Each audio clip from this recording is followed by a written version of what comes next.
Hey everyone, how are you? The company I started first with my brothers called Applyboard. It was actually accidental, guys. I came to Canada. University of Waterloo changed my life by giving me $52,400 scholarship to come do my master's degree. And I loved Canada so much that I brought my brothers. And then we found this way of like managing money and everything. So we basically like brought more people just to be able to pay for their tuition fees because not coming like we are coming from a humbling background. And tuition fees and stuff, as you know, international students pays a lot. Anyway, fast forward a couple of years after that, working as an engineer, wanted to go back to inventing things because that's how I started before even come to Canada. That's why Waterloo gave me a scholarship. I didn't have money. So we were like, why don't we build a website that can help students navigate coming to Canada and other countries like online? And then, so we built a website and we put it out there. My goal was like, if I can help one student a month, that's enough to cover rent and insurance and everything else. And that's enough to like make us like continue to working on their idea, and it just blew up. And basically, so many people started using it, and that became their idea. The company we started 2015 from University of Waterloo Velocity, and it became we became about 1,500 employees at peak in 33 countries. We have about 500 employees in Canada, like almost 1,000 in overseas in a lot of countries. Give like a lot of help. I raised a lot, like around $500 million for the first company. And to give you like one stat, one out of 200 people who lives in Canada came from Applyboard. And they're at the time they graduate and contributing fully 0.6% GDP of Canada gonna be from our graduates. And thank you. And in Toronto is over 1%. Over 1% GDP of this GTA area is from the people who we brought. And it's very proud. And then, and then like I started noticing that people who have the means to come to Canada, um, like primarily the people we are bringing, because like 19 out of 20 people that they come, they're coming self-funded. Unnecessary, they don't want to study things that we kind of really need here, like healthcare, like trades, like more data engineers and software developers, and also carpenters and builders, because these are like a lot of, especially healthcare and trades, are the jobs that people normally, like in the home countries, that they're like people from humbling background, and they don't have 40, $50,000 to can afford to come to Canada to become a, for example, uh, like a welder, or if they want to become a nurse, it costs $200,000. If someone in India have $200,000, they don't want to become a nurse, right? But here we need a nurse. So from one side, we bring in immigrants for the things that we don't have a job for, and it's kind of disappointing them. And from the other side, we need a lot of nurses, for example, or US needs almost 1 million nurses, but no one can come here and study nursing and become a nurse. Or when they come from nursing background back home, they don't have the qualifications that hospitals here can say, okay, go ahead and treat a customer, because of the legal stuff and the different standards.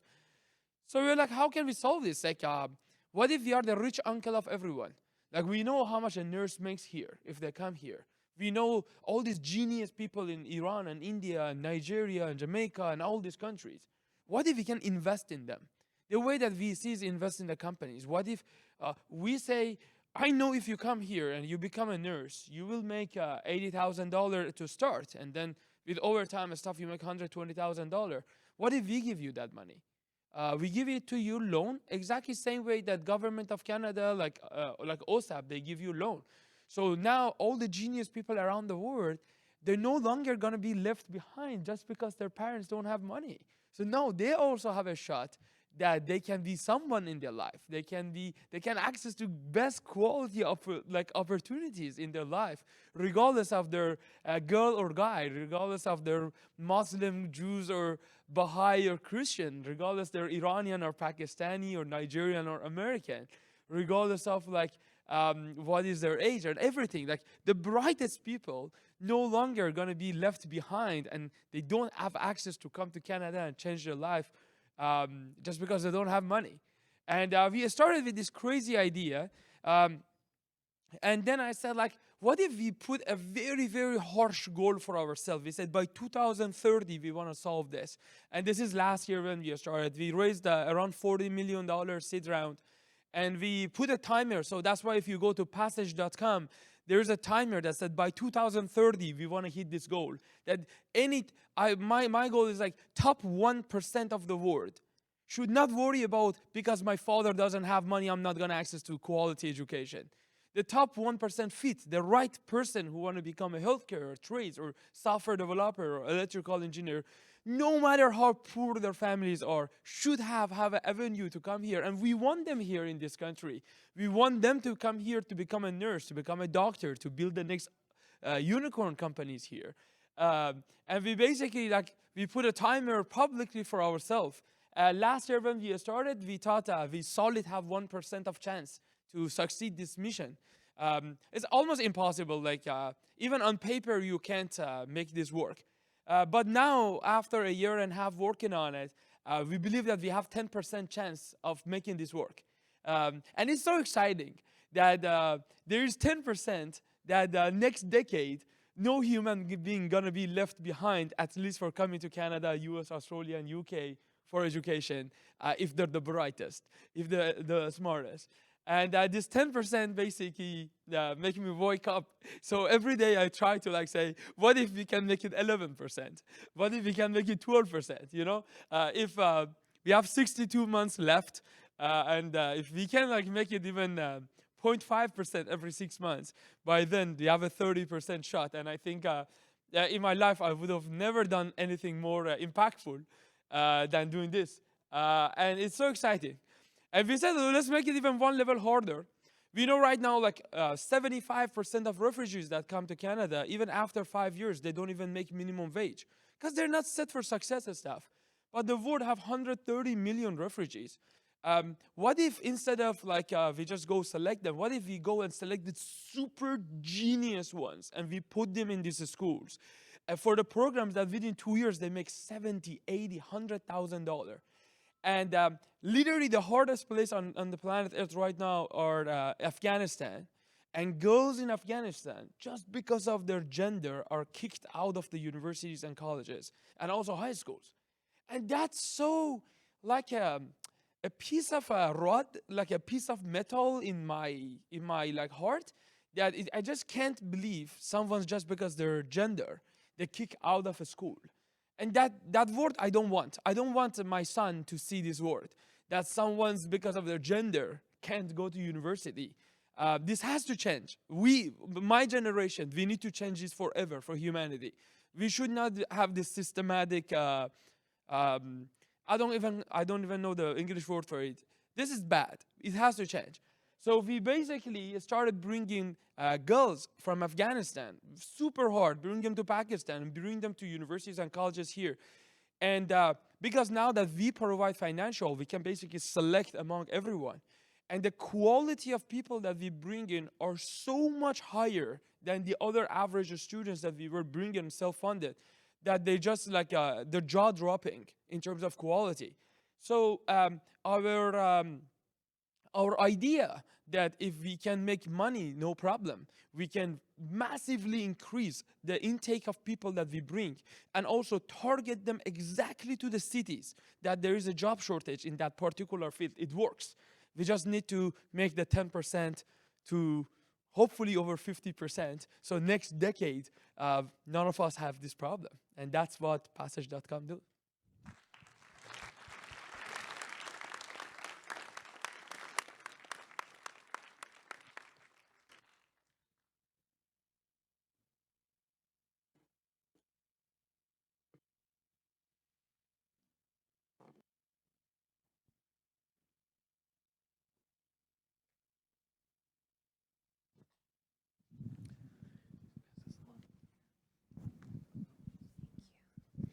Thank you so much for that. That was amazing. I feel like we were all like in a trance while you were talking.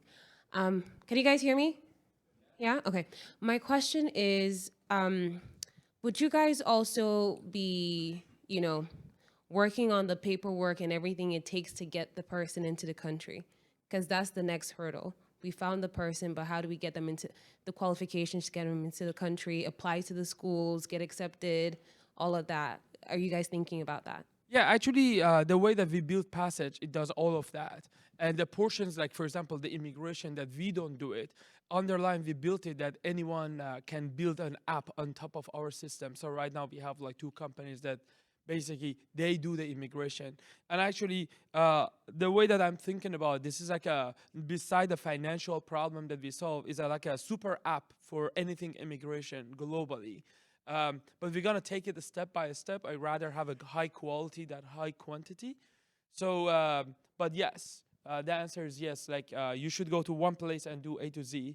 Today, these are students that they come, their admission to school and their visa, everything happen natively on our website.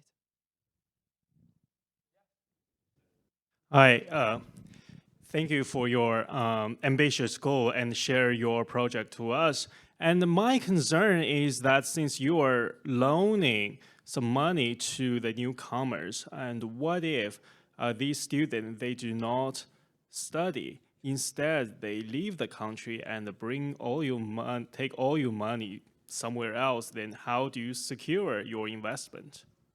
Yeah, maybe that's the reason that this problem is not solved yet. Um, so basically, that's a whole underwriting formula, and I don't think this can be fully prevented. The way we're doing it with a lot of data. Like for example, like no one from Nigeria come to Canada to become a nurse to go back to Nigeria because a Nigerian nurse back home make $2,000, versus here they can make $100,000. So for certain things, like it works because they come and their qualification and it works. But we have a lot of like AI in selecting the students and who we select, what is their goal and everything else. But because these people are really, there's no collateral or no like ties or something, that's the part of the risk. And we have two choices. Either we tried and we know like super people move for better economics majorly when they move out of something. So if they're going out of Canada, they're probably go for a better opportunity. They may go to US, they may go for, maybe they go to Europe. Like no one goes from $100,000 to $2,000. They go from $100,000 maybe for like an easier life, maybe like $80,000, $70,000, or they go the other side. They come to Waterloo, they study, and then they go to US. And the way that we build the loans, the payment is so low that they can't pay it regardless. But yes, that risk exists, and that's why not a single bank or anyone want to get to these things, and that's the hardship of us. And that's, by the way, why the chance of success is only 10% at this time, because we haven't figured out all of those things. It's gonna be pretty tough journey in front of us. I think we're gonna be burned a lot with all of these examples that you said, and people who might have abused. But I can't something tells me it's possible, because when I look at my classmates from back home, all of us right now making over like $100,000 easily. But all of the other classmates of us that back home that they didn't have financial means, they're really screwed, like in Iran. So if they could also come, they would have also make over $100,000. And if you enable people to make $100,000 for $40,000 loan, it's like our average loan is like $30,000. Like people don't like, if someone who makes $100,000 not gonna go bust on $30,000 loan or $35,000 loan. So it's not like, for example, we give someone $200,000 loan and they make $40,000, right? It's the other way. So I'm kind of like hopeful we can figure it out.